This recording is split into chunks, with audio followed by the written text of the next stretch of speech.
Welcome to the Tea with Tamara podcast. I'm Tamara Arnold, and it wasn't that long ago that I was a broke single mom drinking way too much, completely detached from everything. Now I've written multiple books, downloaded I Could Read Chakras, and I'm a channel for the universe. I'm a real person with real stories, and I can't wait to share them with you. So grab a warm bevy and let's have some enlightened conversation to live our best life.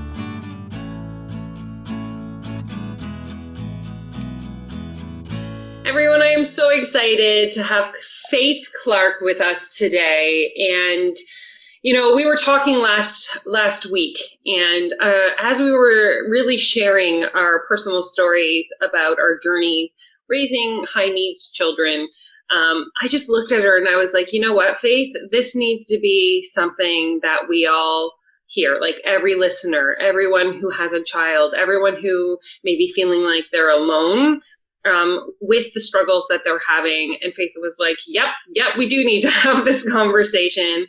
Yep. And so we set this up, and I'm excited because even for me, and I'm just going to say this before you kind of introduce yourself, it doesn't matter how long since I wrote my first book, my kid is driving me crazy, having another mother who understands the feelings and the emotions that even I went through is a gift. And I truly believe the conversation we're going to have today will help so many other mothers who may be going through the same thing. So thank you.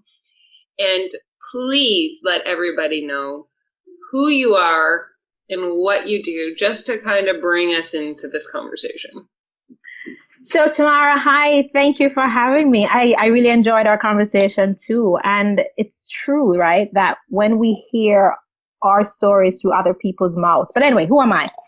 I used to say I'm a mommy, right? Because that was kind of how I defined myself. Like, I do stuff to make money, but I'm a mommy. And I think it's these years now, these last couple of years, where I'm like, well, I'm a woman, I'm a human who loves people, and I'm passionate about seeing where people are and just kind of saying, what's the next step you want to take?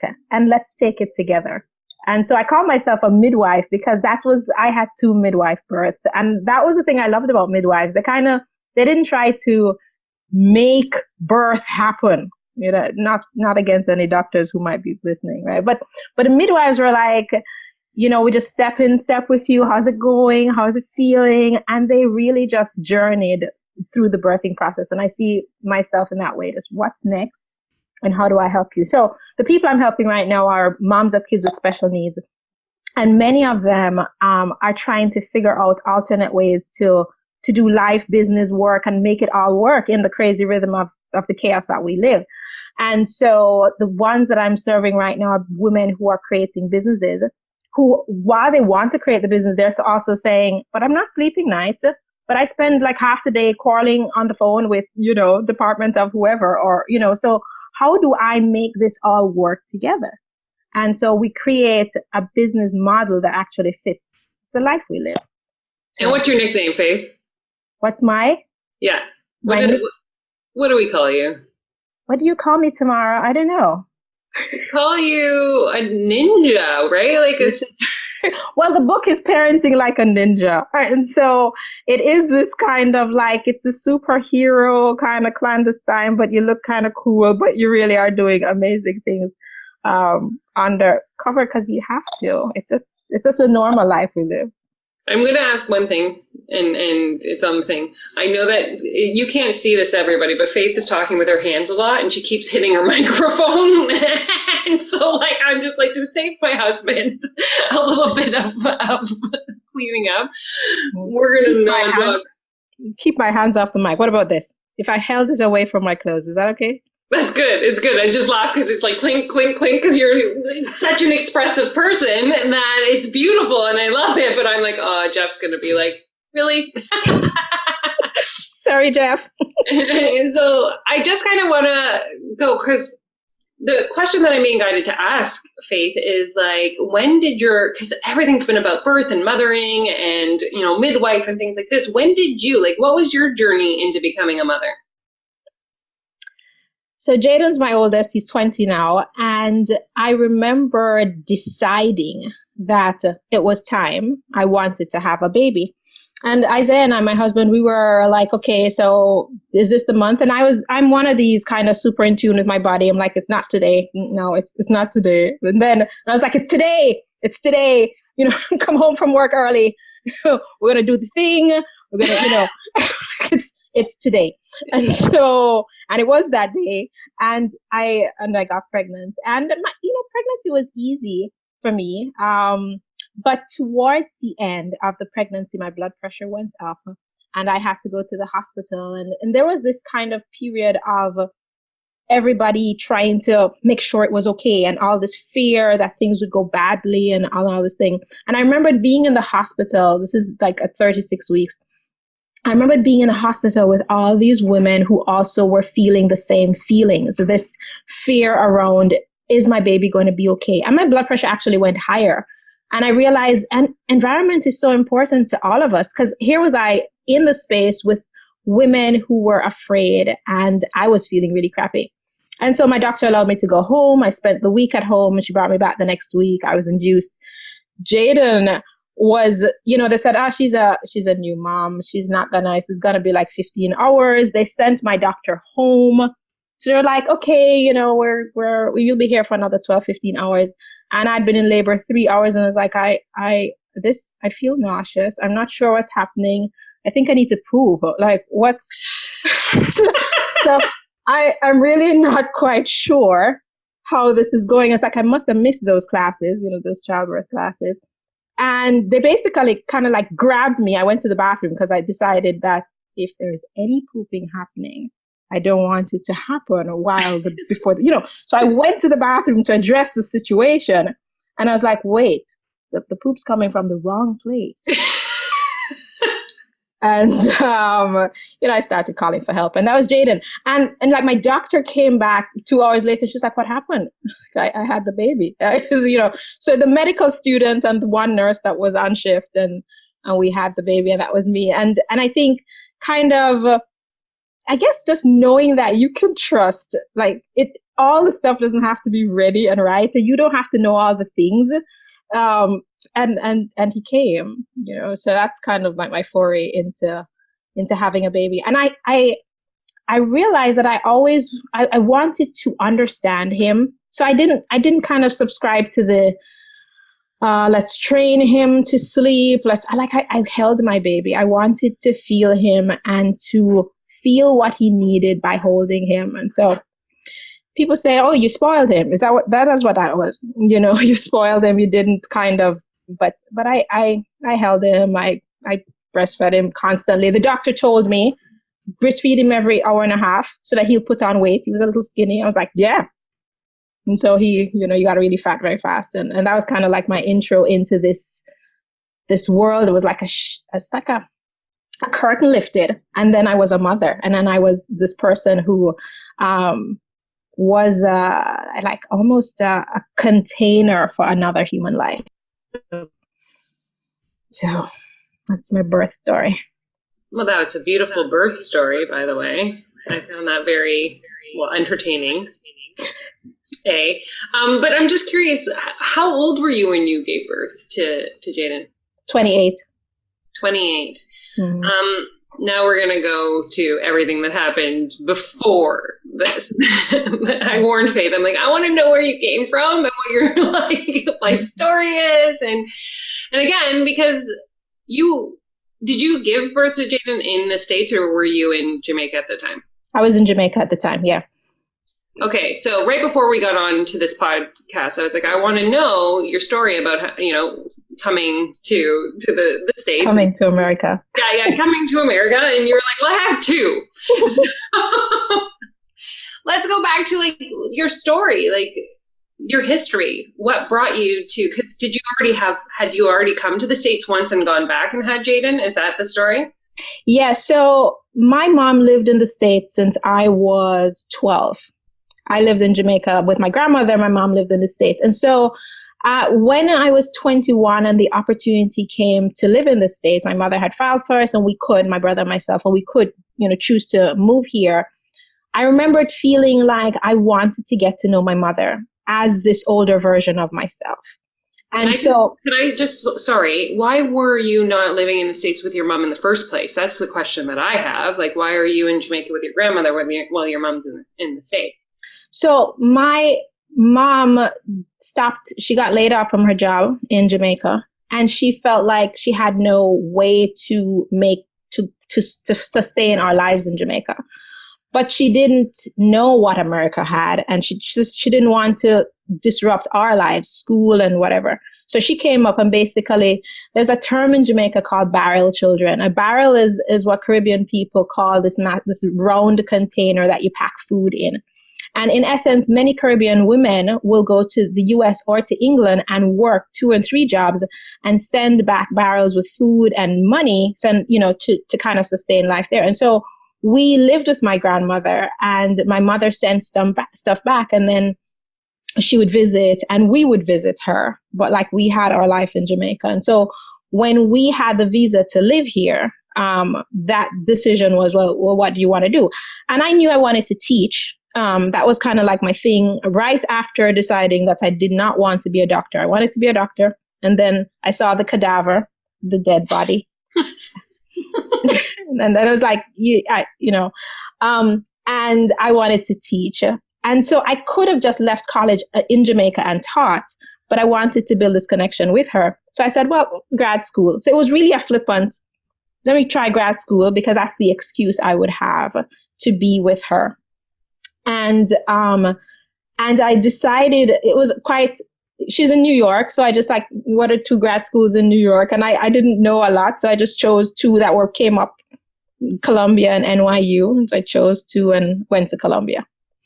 So it wasn't very strategic along the career path types of, I just wanted to spend time with her. So. Well, that's kind of beautiful and wonderful and nice. And so you were 21 when you came over the first time? Yeah, I was 21. And you came in, and did you go to grad school immediately, or did you, have space and time to get to know your mom before you went to grad school? No, I went to grad school immediately, and that was getting to know her because she was driving me to school, and, it was that she worked 7 a.m. to midnight most days. Yeah, she had 2 jobs, but on the days when she had 1 job, then, so that might be a couple of days a week, she would, pick me up in the city, or sometimes I wanted to be at the computer lab until 3 because I was a computer engineering master's. And she would pick me up at 2 a.m. So she'd leave work and she'd come down to Columbia and pick me up. And so there was a lot of that traveling. And at midnight when she came in, there was also just how her day was and all this talking that we did. So that was our together time. School was actually easier in terms of getting to know her, I think. When I had a work rhythm right after grad school, I started working, and that was a different kind of rhythm than the way we kind of got in sync with each other when I was in school. So how long did you stay in the States before you went back to Jamaica again? About 5 years. Sorry, go. Yeah, so I think it was 95, it was 4.5 years. Because in 95, I decided that the guy that I was good friends with in college in Jamaica, like, we were going to get married. And so for the whole time I was living here, we were kind of saying, so, I miss you. And are we in a thing? No, we're not in a thing. And so we had that conversation until finally we were like, what are we doing? And we were like, okay, we're getting married. So I moved back. I just love the way you just throw that down. Okay, we're going to get married. It's like, if we're doing it, let's do it. If we're not, so I moved back to Jamaica in August. We got married in September. So we knew, kind of planned it, and we got married. And I started teaching at the university there. So I kind of had set that up. And then I started teaching. And so that was my coming to America number 1. I helped my mom kind of set up a few things, went back to Jamaica and, switched the course of my life a little bit because the graduate school allowed me to do college teaching. And I known that I'd loved the flexibility of college teaching. And so that was my life back there. So you go back and you're 25, 26, 25. Yeah. Mm-hmm. And now you're married and you have this job. And by the way, I just need to call you out a little bit on how ridiculous your intuition is. Like, who can say I'm so in tune with my body that, is it time? Is it time? Now's the time. Come home from work. It's time to make a baby. I just know that this is the insemination day. Come. And I didn't even know it was like that because I had was checking my body temperature and stuff. So I knew, but even with the symptothermal kind of stuff, you don't know precisely. So it's in retrospect that I realized how precise it was. And I was like, it couldn't have been any other day because life did not allow, too much anything. So it was just the day that I kind of said, no, that was the only day it could have happened. And I just love that. I just love that part of the story. So you have Jaden and I think they call it bonding parenting now because my attachment parenting. Parenting. Mm-hmm. And you're super, super close. Now, did you know at this point, like how long into your journey with Jaden did you go before you realized that there was something going on? So I didn't know. I didn't know that he was different. I knew he was exceptional, but I felt like exceptional might have just been my bias. Because I'm like, everything you do is phenomenal. You're just so awesome. You're so cute. You're so sweet. So he was super fascinated with the graphic equalizer. So, I'm calling myself out now because who has graphic equalizers now on the stereo? But at that point in time, the stereo had these lights that moved up and down. And he would just sit and watch them. And I was like, you must going to be a physicist or something. That he would be so fascinated with how these lights moved. And he would take the stacking blocks, the regular alphabet blocks, and he was maybe 6 months at the time. And instead of stacking these alphabet blocks, he'd spin them. He'd balance them on the corner of the block and spin them. And he'd set all of them spinning. It was just several of them. Or the little dishes, like, the toy sets would have dishes, and he'd set the dishes spinning, set the blocks spinning, set the dishes spinning. And I was like, and so I was fascinated by that. There's clearly a difference, and I didn't know what it meant, but I was intrigued. And so he would copy a scale exactly. Both my husband and I sang, and there's lots of music in our house. And if I sang a scale, he could fill in the notes. And so I just I guess I believe in giftedness and that there's people have special talents and stuff. And I was like, ooh, I get to be a custodian of one of these, and then as he got older, some of the older meaning now at about 1, he started to look like he wasn't paying attention when we spoke to him. He started to not respond to his name. So I would say he had a regression. Many people who have kids with autism say that they have a regression. And I don't know what the incident was. Regression is usually triggered by something. And I don't know. I can speculate as to what might have happened. But there definitely was a moment when he shifted from a baby babble that felt conversational to sounds that were staccato and kind of more mechanical. And when he shifted from being responsive when we spoke to him to not as responsive. And when we'd say, hey, go get the block, he would go and get the wrong thing. And then maybe a week later, we'd say, go get the block. And then he'd go and return without anything. And then he would just go and not return. So there was a definite progression of something's changing. And as I'd mentioned this, autism kind of came to mind, but, the stereotype was Rain Man at that time. And I was like, he's connected to me. That was the people say kids with autism aren't connected. I was like, but he's definitely connected to me. I mean, this kid is on my body all the time. And, it helps that I breastfed him till he was 2. He was on my body all the time. He wasn't resistant to any kind of connection as far as I could tell. But there's definitely something happening. And so I had the privilege because I worked at the university. The university has the university hospital, it's part of the same institution. And I could kind of say, hey, I knew the head of department and it's like, this is going on. She said, come in. And when I kind of brought him, she said, well, you should bring him back for an evaluation, but this is definitely autism.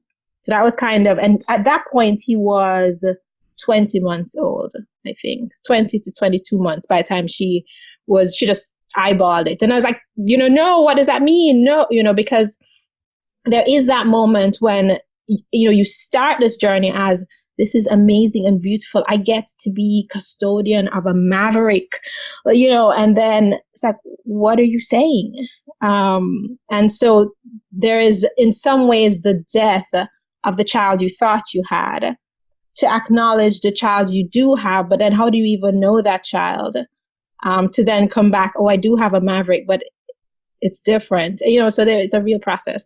Did you have any previous information or knowledge about autism before learning that Jaden had autism? Or was this like a complete kind of, I'm saying blindside, but not in the way of like a bad way, just like I went from zero knowledge or information to now I'm the steward of a child and they have a need that I need to fulfill, that I need to look into?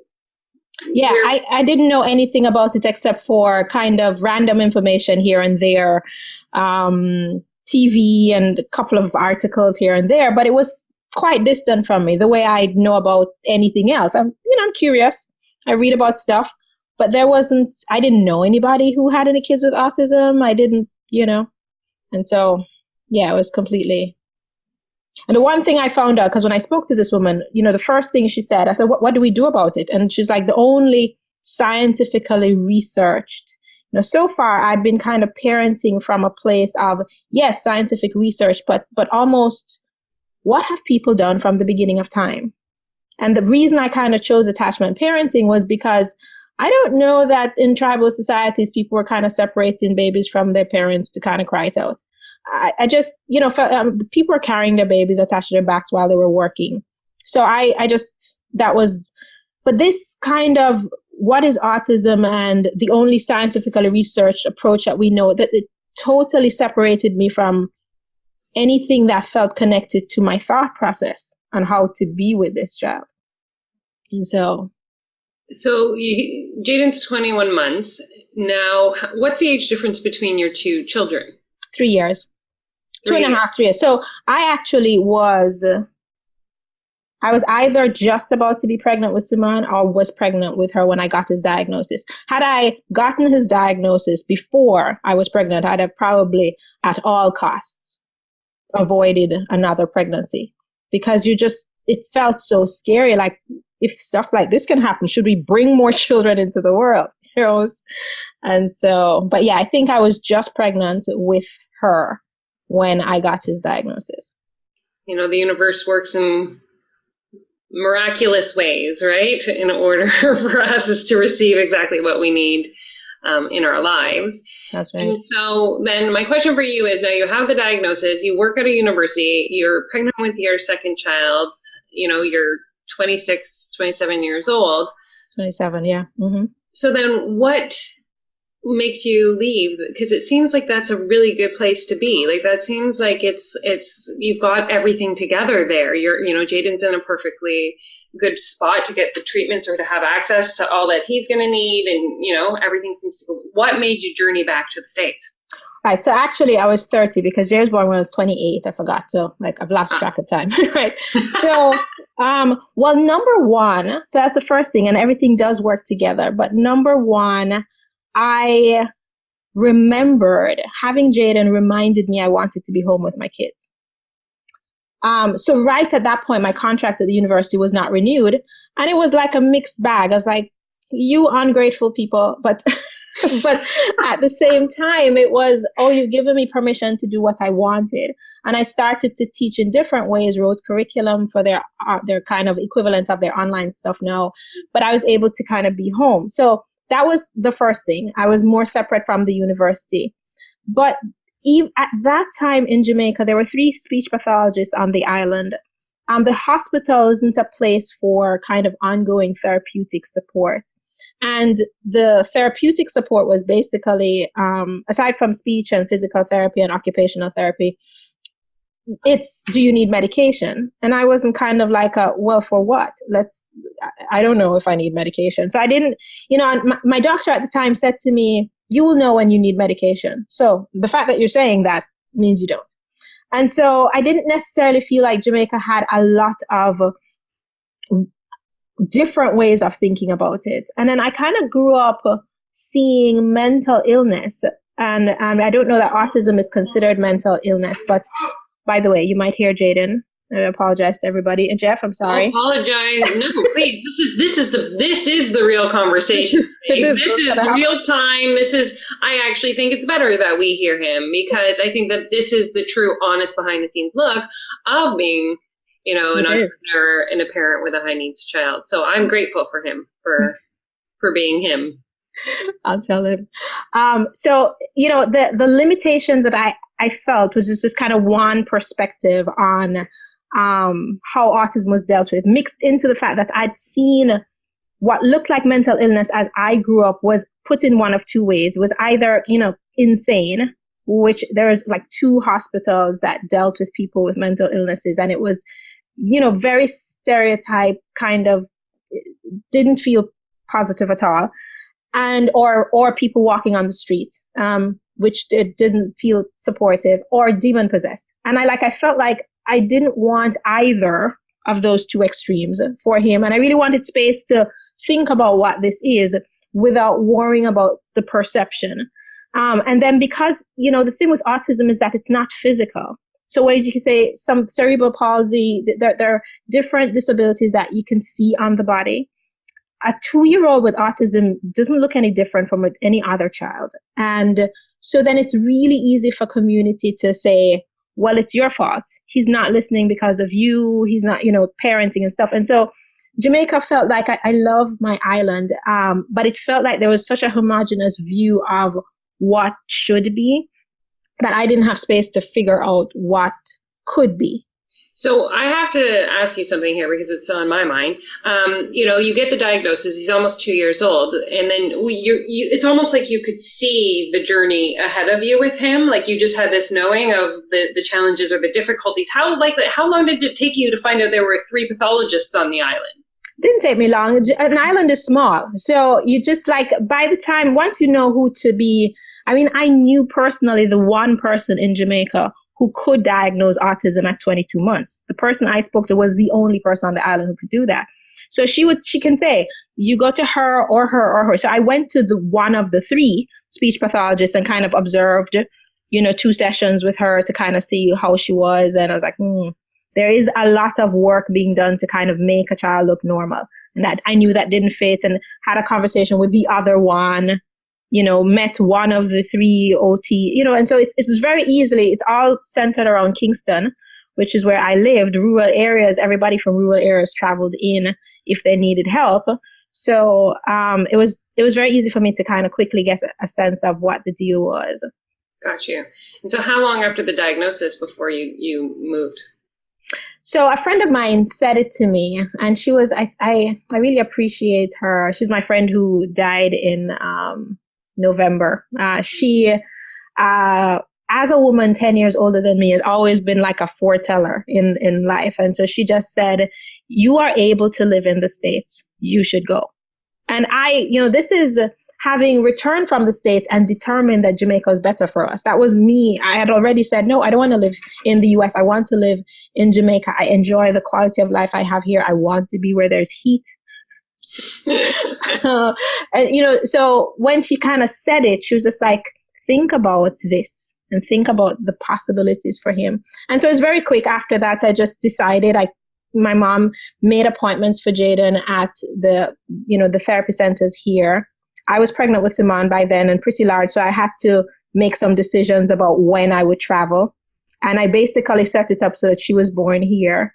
And so it was within the pregnancy. I had come up, had taken him to appointments and had him kind of begin the process of being, first of all, getting an official diagnosis and then getting therapy and so on. And where was your husband? Did he come with you right away? No, so he came up with me when I was having Simone. I think he came up maybe close to the time when Simone was going to be due, and then he went back. And he and I lived apart for 2 years. We traveled back and forth for 2 years. We had a house in Jamaica, so we had to kind of think, well, what are we going to do? Am I doing this temporarily to see if it helps to go back, or are you coming up? And so it took us 2 years to make that decision, and then he came up. So were you basically single parenting at that point? Basically, I mean, it was tribal parenting. I mean, I lived with my mom and my brother, my two kids. My grandmother was there at that time. My mom had a tenant in a 3-bedroom apartment. So we were kind of, it was like tight, it was a community. It was community. That's what it was. The tenants, my grandmother, my mom, my brother, me, and my two kids. Did you guys get your own bedroom? I think at times I shared a bedroom with my mom. So me and the kids had the 2 beds put together. Like, we put the beds together, put the rail on the side of the bed, and then my mom, sometimes her bed was in there. And then when we got rid of the tenant, it was like, woo, space. She went into the tenant's room. But that's amazing, because it's a true testament to what we do, right? Like, it's a true testament of, and it was a beautiful experience, right? Mm-hmm. It was, a shared community of closeness and love in which your children could be brought into, and I mean, Simone was only up until 2 years old at that point.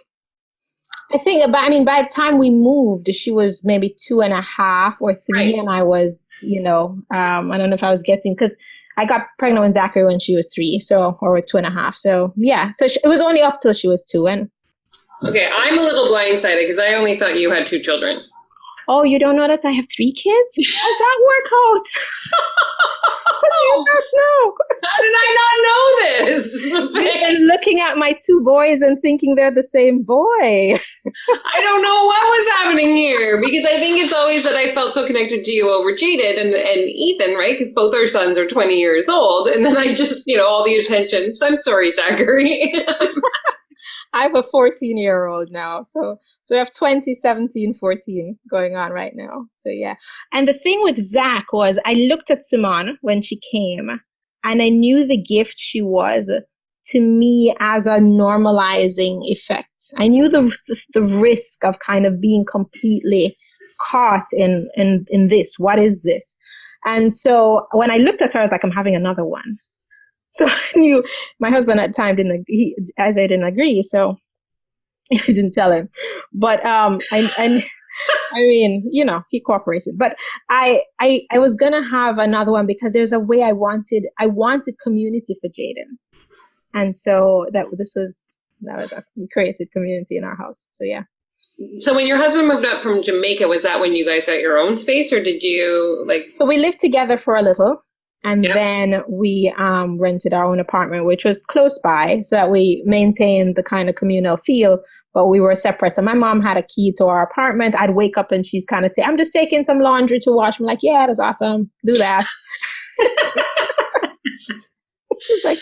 And so I'm mesmerized by this, right? Because you've come over from Jamaica. Jaden is now 5 when you move, when you have Zachary, 5 or 6, right? Mm-hmm. Mm-hmm. And what does your life look like at that point with him? So the kind of really pivotal piece, I feel, was when the 3rd kid comes in. That number 3 is different from having 2 kids. I had, by the time I had Zachary, Jaden was probably in kindergarten or whatever, so he'd go to school. The school bus would come and get him at 7 in the morning. But I am breastfeeding some kid. I just for 7 years, I was breastfeeding a child, whichever one. And so there's this constant night waking, whether it's because of some child I'm trying to convince to not need food, or Jaden, who took a long time to figure out how to get himself to sleep. Or his best sleeping actually was after, when he was 3 years old, he kind of had figured it out, and he'd go to sleep maybe at midnight and he'd wake up at 7, and that was awesome. And so there's this persistent feeling of the nights are bumpy, somebody's up, and then we get to put him on the school bus and navigate the other 2 kids. But school was, I felt this weird thing on my inside that school wasn't a good fit. It wasn't bad. It wasn't abusive, but I was always at school. In fact, at Jaden's school, they thought I was staff before. before people were more, checking all kinds of ID. The security guard 1 year in asked me for ID, and I was like, hey, and he's like, I thought you were staff. And he had always just let me in. And so I was constantly there observing, and there was a way that people felt lackluster to me. And it's like, talking is hard for Jaden, organizing himself, getting his body to cooperate, or he at that time pretty mild-mannered. But these things are hard for him. And everybody's energy felt so low. And I was like, this just feels like babysitting. And there was a point when I needed that. I needed him to go for me to have some space to think, what do I do? But after a point, it was just like, this really doesn't feel good. And so I took the decision right at the point when I have 3 kids to also homeschool him. I'd understood, I'd learned a bit of some different types of interventions and had a good sense of what I thought would be a good fit for him. And so I homeschooled him by training college students and grad students to help me, and created a schedule at home for him. And he had hold on a second. There's a couple of different things going on, because I am curious, because you live in New York, right? Mm-hmm.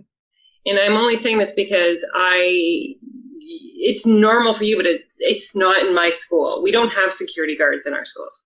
Mm-hmm. Right? Has that always been something for all your kids? Is that like a normal?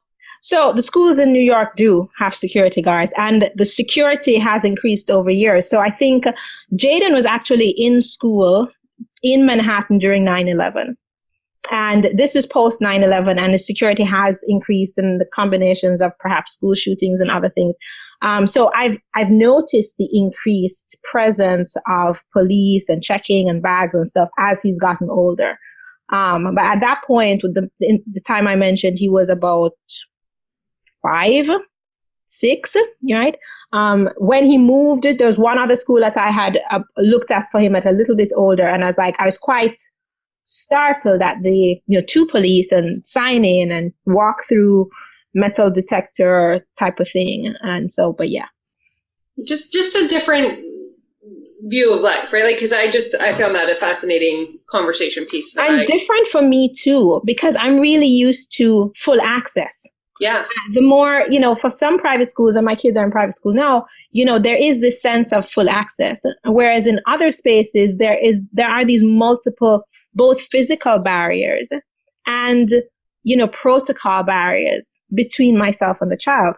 And so to just observe Jaden know in his school, I have to have multiple permissions. The psychologist has to be there. And this also is very interesting to me, because I just want to see what you're doing. I know. It's like, I can just peek through the door. I'm right here. I just dropped him off. I can actually just stick my head in the door. But the notion of the multiple protocol, and I'm sure they have good reasons, but it still is, it is this artificialness. And as you know, I'm about integration. I am not about separation. Like, the stuff all should fit together. So it's interesting. It totally is. Just totally, that caught me when we were talking here. And the other part is okay, like, so you decide to homeschool, and then you just are like, to make this a functioning homeschool environment and to have support, I'm going to go and corral some grad students. Did they need volunteer hours? Like, what do you do, Faith? Like, it's a testament to your mind. It's a testament to how you truly are a ninja at seeing a solution to everything. Right? To say, like, okay, this is my problem, not even a problem. This is where I'm at, and this is what I need. And so in order to make XYZ a reality for me, these are the steps I need to do. So what did you do to make that happen? So I'd learned this program about that I used to homeschool Jaden. I'd gone away and then took him to an institute, and learned an approach that was very play-based and very respectful of who he was. So I wanted to do more of this, but felt just, it was hard for me with the 2 other kids in the house to make it happen. And I felt sad for a long time, long meaning maybe a year, just like, I don't think I can implement this well, but I feel like I'm doing a disservice to Jaden. And just let me stick a pin here though, that my really deep belief was that if he's home and happy and settled and his stress is lower, that's still better than him being stressed out and harassed, So I just kind of stayed settled with that, but talked with other parents, like, how are you guys doing it? And people said, oh, we got volunteers. I was like, this is New York City. There's nobody who's trying to volunteer just to come to random Jane's house. That was how I felt. And so I felt, like, how do I convince people? And so as part of handling that, I said, what do I have? What can I do? It's like, I'm an academic. Everything's a learning opportunity for me. And so I recrafted volunteer into intern. It just kind of did a switch in my head. And it's like, what does intern mean? You get my time, I'm supervising, you get my, like curriculum, I wrote it out. And so I kind of put structure around it and started to just say, I have an autism intern. Meet me at this place, apply, meet me at this place. And I kind of put people through multiple layers of, are you really serious? So I gave them hard stuff to read. They should reply, tell me what they thought about this thing, watch this video, tell me what you thought. And 100 people would apply, and then 50 would not respond to the thing. So then of the 50, I would say, okay, meet me at this place to talk about this thing. And so maybe 20 people show up in a room, and then 4 people are good candidates. And so we did it that way. I'm sorry, that's a really helpful thing for other parents to hear. So I'm so grateful that you just shared that story, because I think that that's something that can really ease some other mothers that may be, looking for that same support and help, especially because how old were your kids when this was going? The other two, Simone and Zachary, right? Yeah, so and Zach had a speech delay. So Zach was in early intervention. He was getting speech therapy. Simone was 5, so Zach was 2, Simone is 5, Jaden's now 7, 8. It's that kind of age where you asked how life was. It was a cosmic psychic wave for everything, right? It's crying, whoosh. Need to eat, whoosh. Pooping, whoosh. Like, everything they all agreed on some level and then just took over. So it was very intense. So yeah. So I'm going to ask you a question, because now you've got the intern support and everything with Jaden is going smoothly. He's content. He's happy, right? What did you ever notice any, not jealousy, but discomfort from the other two? The fact that, Jaden was home now, Simone's on her way to school. Is she going like, wait a minute, So here's the thing. Once I decided that Jaden was home, everybody was home. So I homeschooled for 14 years. And we created our own kind of, this is life. And so I would tutor kids. I had a couple of students that I tutored, typically developing kids, math and stuff. And I remember I had one kid who came to the house, and Jaden was running around doing some stuff. And he turned around like, what's wrong with him? And Simone looked at him, and maybe she was 5. And she looked at him and she's like, he's a Jaden. So in other words, what's wrong with you? Like, he's a Jaden, you're you. Like, and it was so, so we crafted our own normal. I didn't feel like there was jealousy. I felt that there was always a sense of everything is as it needs to be for each child. Things shifted during puberty because when Jaden started to go through puberty, so Jaden had a second regression when he was 6, and that changed how autism looked. And when I say a second regression, there was just like a few days when he stopped moving, he just didn't eat. It was something happened and we don't know what it was. And when he kind of came out of that, his autism looked different. And some of the, more tick-like behaviors that came with the second regression really exacerbated or got worse during puberty, and puberty brought in some aggression and some other things. So it was really stressful to deal with, and I could see the effects of that on my other 2 kids, because like Zachary as my littlest one, Zach has always been at that point my smallest child and my shortest, and he's little, and he would feel so frustrated that he couldn't do something to help me, to stop it, to whatever, and Simone has been always functionally like the older child, so it's super helpful, overcompensate, just all of those characteristics. And so her, I guess, almost wanting to help, but then scared because he might, he's going to grab something from her. He's going to take her journal. And I remember one day she said to him, when you start talking, you will have so much to apologize for. So he'd take out a journal and he'd ripped a page. And so there's a lot of kind of holding the effects of your brother's body not cooperating with you or him, because we came to find later as he was able to communicate with us that he expressed such a disconnect between what he intended and what played out. And so when you say that, when you found other means to communicate, because Jaden was nonverbal autistic, is that what it's called? Yes, I would say unreliably verbal. So he had single words. For a long time, he's had single words that he uses to communicate his wants and needs. But he also had ritualistic single words that he would say over and over again, and that you would think he meant he needed, like, how much peanut butter do you really want, right? But we came to realize that those speech patterns were not intentional communicative speech. They were part of the more obsessive rituals that he did with his body. And speech is a motor expression. Right. And so then how long did that go before you learned alternate ways to communicate?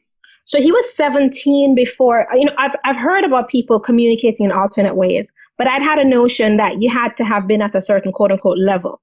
And I had no data that said Jaden was at that level. So I dismissed it. He can't type because he can't read. We had no data to suggest that he could read. I've heard tons of stories about kids who can read, who don't show that they can read, but I just kept saying this didn't apply to Jaden. And I would still be showing him, his letters and stuff. He was 17 when I met the speech pathologist who came to our house, and I'd researched her, and I felt super clear that if anybody knew how to see if he could read, she could. And I'd heard about her story with another client. At this point, I'd also started a business that formalized my helping other families, similar to how I'd helped myself. And so this woman was a client, and she said, no, my speech pathologist helped my son to type this sentence. She sent me the sentence, and I'm crying, and she's crying. I had another friend who sent me a whole paragraph her son had typed. And we were seeing in him like a completely different, his written words are so different from how he showed up. So she had been saying, I know this is for you. I know this is for you. So the woman is at my house, and she has Jaden when she's holding like a keyboard, and she's doing some, magic ninja stuff. I don't know what she's doing. I couldn't figure out. It's like, what exactly are you doing? She's saying, just write down what he's saying. I'm like, okay. And his first sentence that he typed was assume. And I remember right there, I got stuck. Like, she said A, S, S. And I'm thinking, that's a strange word. U, M, E. Assume that I am doing really great things, but I'm scared to let others know. Like, I that was his first sentence? And I tell people, and people are like, he's your kid. He's not going to talk about dog and cat. His first sentence that he typed, and then he ran off, and I was like, what is going on? It was so jolting for me. Can I believe her? Is she scamming me? How much money? I mean, I went through, like, in a minute, I went through an entire kind of like reassessment of my own. Who is this, and why is she, and how did this happen? And until I basically began to learn her approach of helping support. And her basic approach is his body isn't cooperating, so you have to stabilize his impulsive movement until you can read the intentional movement. And she's so skillful at it that she knew when. This is very clear. This is very clear to me, but I didn't know. So I had to kind of learn. And it was funny when we had sessions with her, she'd say, so how's mom doing? And he's like, she's getting better. Because it was me learning how to understand when he was being impulsive and when not, so that the communication could come through. And typing. So I have to stop here, Faith, to just bring attention to like what a shift, like a door opening, you know what I mean? to have all of a sudden a communication on this caliber with a child of 17 years old. Like, Jaden, you'd been living with him. He was like attachment parenting, and all of a sudden he's having these full-blown conversations with you. Like, what was that like? It took a lot of time to actually believe. So for, I think for 6 months, I still was like, is this me or this him? Is this me or this him? Am I, because the way it had to happen is that I had to be holding his hand. So, and then there's all kinds of stuff on the internet that says, it's people are forcing, it's not real. So, but I'm the one in the experience, and I know this is real, but it took me a really long time to kind of really tune in to his communication, because he is communicating and I am learning how to do it. And he would say to the speech person is that mom needs to be willing to do full sentences. The speech person would say to me, yes, you need to not be scared. You need to just keep going, right? Just don't wait until you have it perfectly. So it was really about me trusting myself. But as I shifted into that deeper place of trusting, there is it's not quite grief, but it's this weird, I wish I'd known this before. Right.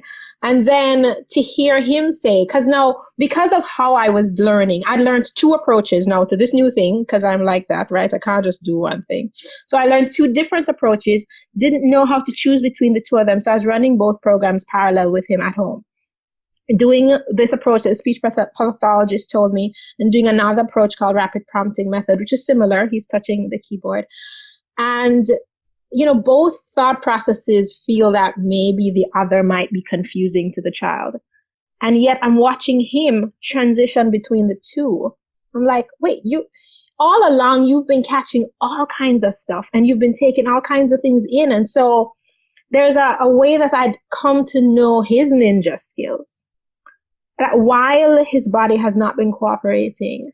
And so, yeah, he does run around kind of, yeah, he is a flight risk. Yes, he could elope. Yes, there are some things that need to be, like the doors have to be locked. And, there's a lot of that. And yet there's all this whole layer of stuff that he's been taking in. So one day I was doing a chemistry lesson with him. One of the approaches is like flood him with high quality content, because so much of the stuff we do with kids with special needs, with disabilities, is not rich enough content wise, does not speak to the brain, because we can't get back what we need. We think they don't know.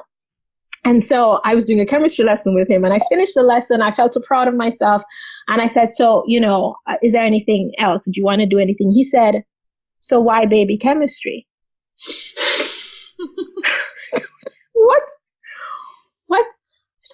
do you mean? And he said, maybe high school chemistry. And so there's just been this constant, like, each time I think, whoa. And he's like, no, yeah, we could do more.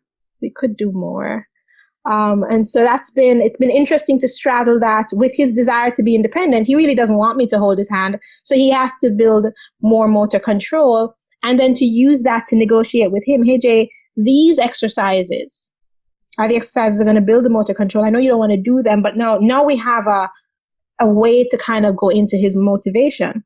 Right. And honestly, it's a motivating factor for me too, because as you know, I'm studying as well, and I'm doing this PhD, and I'd gotten to a place in the PhD where I could have given it up. I learned what I wanted to learn, and I felt really satisfied. I was happy. And I was kind of just meandering around. And then I saw this, and I was like, I have to finish this PhD. I have to finish this PhD because I really need to free this time up, because I can see the future for him. And I really want to be present for that. And in some of the spaces that I have to be with him, I do have to be a little Napoleon. I kind of have to stand up to my full height. And saying Dr. Clarke makes a difference. They don't listen to me. I have to kind of use the 4-syllable words to get the credibility in some of the spaces to argue for what he needs. Because there's so much of the system that's built on whatever legacy thought that they had, 50 years ago. And so he actually helped me to kind of just say, get rid of it, just do that. Finish it so that you can free your head too. Well, and I actually want to go back, because you you got your grad school, you went to Jamaica, you're working at the university, then you did an online thing, then you came here and you technically homeschooled your children, so you're still teaching. And then you threw into the conversation that you had begun working with other parents who were going through something similar to you during this process. You know what I mean? Because you are a teacher by nature. That is your heartbeat. That is your essence. That is, what fires you up, what lights you up, what creates the magic for you to show up in all areas of your life. So where are you now in all of this? It's funny, right, that all the dots do connect. Because weirdly enough, like I was a computer programmer. And I do see in systems. And so right now I see myself as a system designer, but I'm a system designer for human systems and life systems and business systems because we want to make everything work. So where I am right now, I've just scaled back my business that trained caregivers for families. And I'm really focusing on helping families who want to start businesses that make sense. And I've realized that some of the stuff that I had to deal with was that grief that you don't process, but then you go straight into fixing mode. Cause like we're going to beat it. Like if you're a type A type of person, a lot of women kind of get into like, let's address it. Whatever needs to be done, we're going to do it. And there's a lot of not addressing self.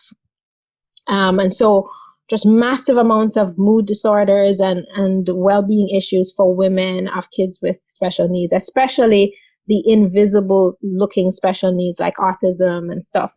A wheelchair kind of gives you permission almost to heal in a way that people not acknowledging it. And I can imagine that's similar for mental illness because it can be so invisible.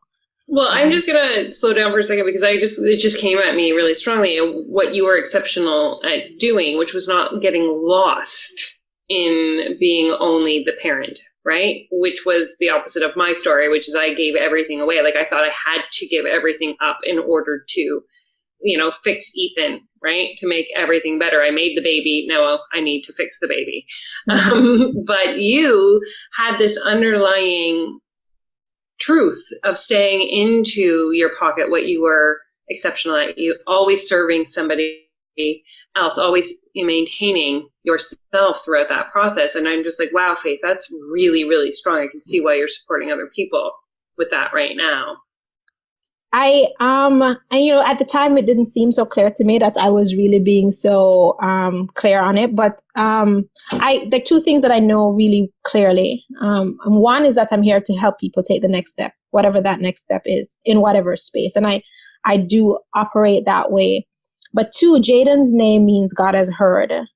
And I do remember kind of a crisis moment of what is this? I was pregnant with somebody at the Simona Zachary. And it's just like, this is unbelievable how hard this is. And I was kind of rage quarreling. It's like, God, is it my prayer? and this kind of really strong sense of whose prayer do you think I've heard? Because there's lots of people's prayers. And just that, I agree. Whatever it is, I agree. Just fix my kid. But just this sense of I know when I'm with people, I hold the truth of the fact that I'm helping almost for the future, even if I'm not specifically helping Jaden. And I had to kind of just be okay that sometimes the experience that this human is having in this moment is for the human who will be having an experience 10 years from now. And it might not be that I find a solution for him specifically in that moment. I hope I do in so many ways. And I've seen so many breakthroughs for him, but that kind of kept me from insanity many nights when we went through this, we're going to sleep at 4:00 in the morning stretch. And I'm just like, this sleep deprivation for years is a beast. And 4:00 in the morning is like, not a good time. Yeah, dark thoughts come. And so it was an anchor to kind of hold on to, this is for someone else. Mm-hmm. And I sometimes visualize her, this woman who is somewhere in a tribal space, maybe where she is protecting her son from the voices of people who are saying whatever, and just like, this is for someone else, and so that's very powerful thought. A very powerful thought. I have a big question for you. Okay. Well, it's not really big. It's my favorite question. I ask it at the end of every podcast because I can't believe an hour has passed. I can't believe that either. Like, it feels like we just got on to talk.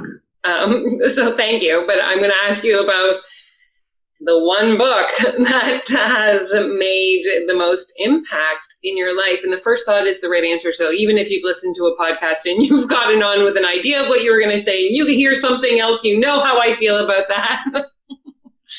What book comes to mind as being one that really impacted you in your life and how you became the faith you are today? So I don't know if the first answer is the right answer. The book that came to mind is called The Go-Giver. And The Go-Giver is just, it's a fictional story about a man who was trying to be a high performer and hooked up with this older gentleman who kind of gave him these keys and principles for giving more than you receive. And I think it was just, it settled me into a way to do business. I read it at a time when I was selling Amway maybe. But I'd kind of held on to, I've done, I'm a Caribbean girl. I'm going to do multiple things. But I wanted to not hustle, and I really wanted to serve regardless of what I was doing. And the Go-Giver kind of just settled me into the way that I am at my core, which is to give, is a great way to do business. And so, yes, I do want to get it right, and I do want to charge the right price, and I do want all of those things, but I do want to just be anchored that whatever I do, I am giving more in value than I am expecting to receive, so to speak. It's not transactional for me. And so, in a non-transactional way, if people wanted to reach out to you because of what you are, expressing and what you understand about them, and they're at home with their high needs child, or even any children, really, because this pertains to all motherhood on any level. We can still get overwhelmed. You guys can still feel, the tension, all the feels. It doesn't have to be at this extreme. How do they get a hold of you to have you hold space for them during this process? So one way is to accept a free download of my book. I every month I give out some free copies of my book because I feel like there are these women, as you said, who are feeling crazy and just want to remain anchored, to get anchored again. So Facebook is a good place. faithclarke.com is a good place. My email address is faith@melodyofautism.com. And I would love to send a free copy of the book. But if you get a free copy of the book and you want to talk too, I'd be very happy to kind of just listen and hold some space. And sometimes I'll kind of get a couple of people together and we do a whole virtual chit chat, because many women with kids with special needs do feel isolated. And I love to kind of just pull a couple of women together and we'll just talk about what's going on and how this feels, how the journey feels. So reach out. Facebook is a good way. Email is a great way. I'd be happy to put all that in the show notes too. Okay. I'm just so grateful for you for sharing this part of your story with the listeners, with myself. Give Zach a huge hug from me and say, this comes from, Tamara, she's sorry. He'll be like, what are you talking about? I'll be like, I didn't know. But I'm so grateful to you. Thank you. Thank you. Thank you. Thank you. Thank you. And I hope everybody has a magical day today. Everybody's home. It's a holiday here, so we're all chilling. It's awesome. Thank you. Cheers, sister. Thank you. Bye.